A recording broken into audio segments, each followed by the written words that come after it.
In our last episode, we made landfall in Mexico in Turtle Bay. In this episode, we sailed 269 nautical miles from Turtle Bay to Bahia Santa Maria. Welcome to G&T Sailing. If you're new here, I'm Gretchen and this is Tim. We've spent the last 2 years refitting Felicita, our Catalina 42, and have finally launched our sailing dream. We don't care where we go, we just care that we go, and we're glad you're coming along for the ride.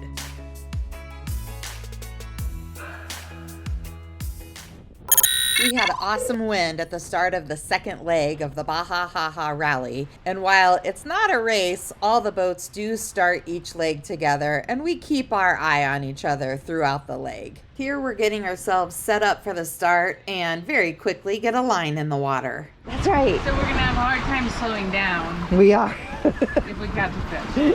So I was like, oh, let's just make sure the lure's not A million miles away. If all of us take turns reeling it in. That's all. Those three.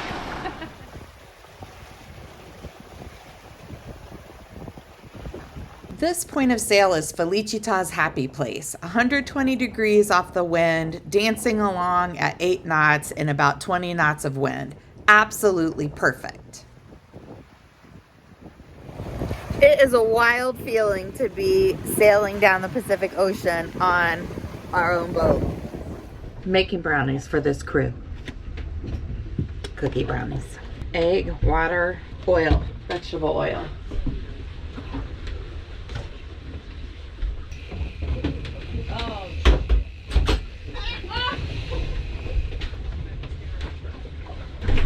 We slowed down enough to haul in the fish we just caught. That's right. That's hilarious. Of course, we're in the middle of a drive baking brownies and 2 boats are coming off our stern and we just got a fish. I'll be back. Please be a wahoo. Please be a wahoo. It's not a real big fish, dude.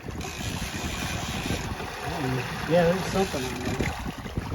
Look, you caught a red sailboat. Yeah. This one. That's a different kind of tuna. Yes, That's a it good is. fish. Is it a keeper? We're Yes. keeping that one. Okay. Quick. Start processing him, and we just got to get the boat going where we want to go, right? Give me another shot. Maybe we should do the ice pick to the head. I don't know. Try. Right into the gills.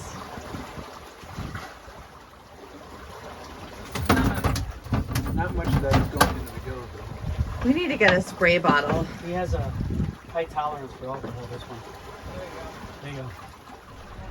The only person who is not really into fishing just got a fishing injury. As I was working on getting the boat back on course, the fish slid across the cockpit and slashed my leg. We caught a fish, baking brownies, jibing the boat.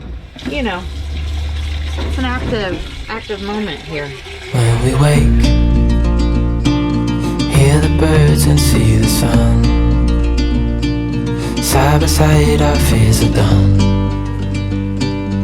Oh, the good times just begun.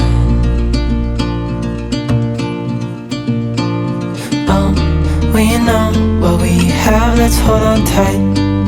Found what we're looking for in life. Call us crazy, but things are finally right. On each side. With you and I, the Bottom of each gill forward is the chin. Right. Right in here. Yeah, you might as well. His chin is so small. That's why I'm not sure that this is the right. And there's not much to cut with. It's a great filleting method for the. In the book, does it say how to fillet a fish with a weak chin?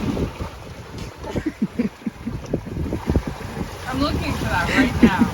What I remember from watching was you just made a big V here behind this fin, and then filleted all. But we want to So make you- steaks, right? Right.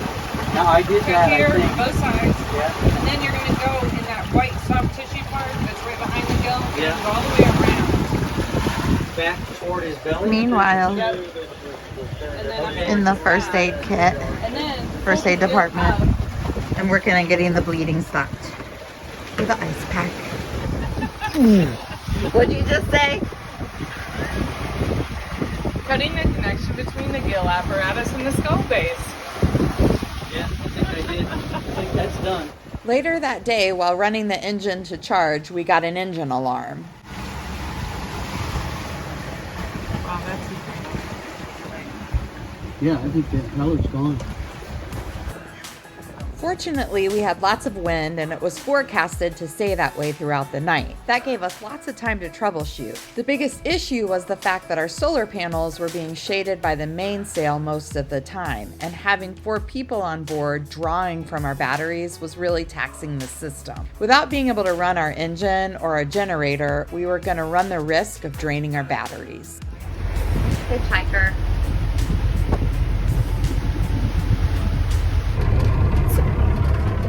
4:53 in the morning. We've lost our wind.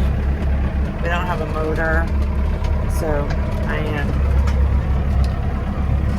in the quarter berth digging out a spare thermostat, which we think we have on board, because we think that might be the issue. I know it sounds like we have a motor, but in about 20 minutes we're going to get an engine heat alarm. Good times. Our inventory sheet says that this is in box 13. Let's see.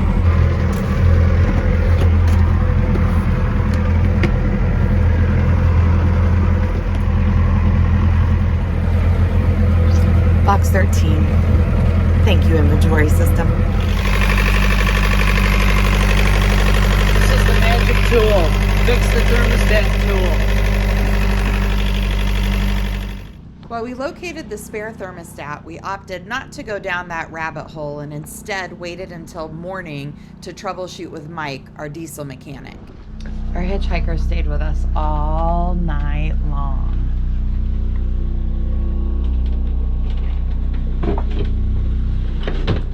We're running very low on power, so we're all hand steering.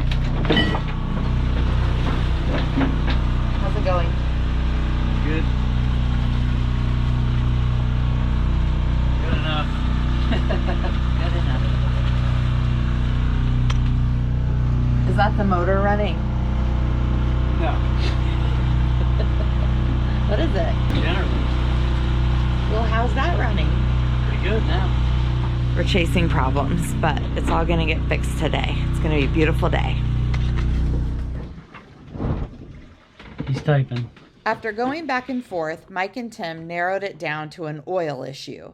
Tim checked the dipstick and it was high. That is not a good thing and not anything we'd seen on previous engine checks. Mike suggested we remove some oil and make sure it didn't look milky or watery. When we did that, the oil looked fine, and at the end of the day, removing the excess oil seemed to do the trick.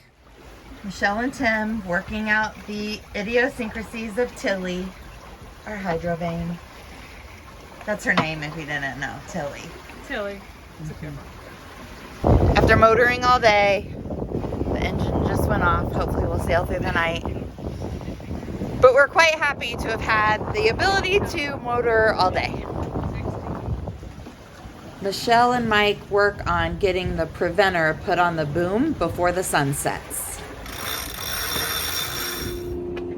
We've made it to Bahia Santa Maria after 2 nights sailing and / motoring. And we're doing some chores and then we're going to recreate. What chores have you been doing this morning, you and Mike? These lines going to these blocks got crisscrossed somehow and it evaded my OCD-ness. But I've been looking at them the whole time we've been sailing and I can't take it anymore, so I had to fix them. So we rerouted them. I fixed the main sheet was getting twisted up because that block was all sticky. So I McLubed the crap out of it. It spins freely now.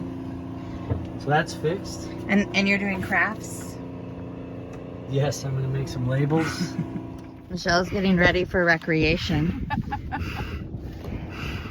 It's a glamorous morning. Getting my workout in, for sure. And my job today, this morning, is We've somehow, well, I know how, I think I know how, we've introduced a lot of water into our freshwater system. So I'm working on fixing that by refilling all of the, did I say water? Yeah, probably you do want water in your freshwater system, but not so much with the air. Yo, I'm tired. I need a nap. That's going to be my first recreation agenda. Anyway, working on refilling, running the water maker, filling all of the tanks with the deck fill, ports open to hopefully purge any air, and hopefully that's going to take care of the issue. So that's what's happening here in Bahia Santa Maria. Water system. Okay, so the theme on this boat is Mike is the finisher.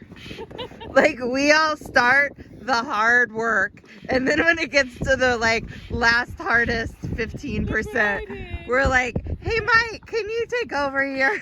All right, the first official dive of my boat into Mexican waters.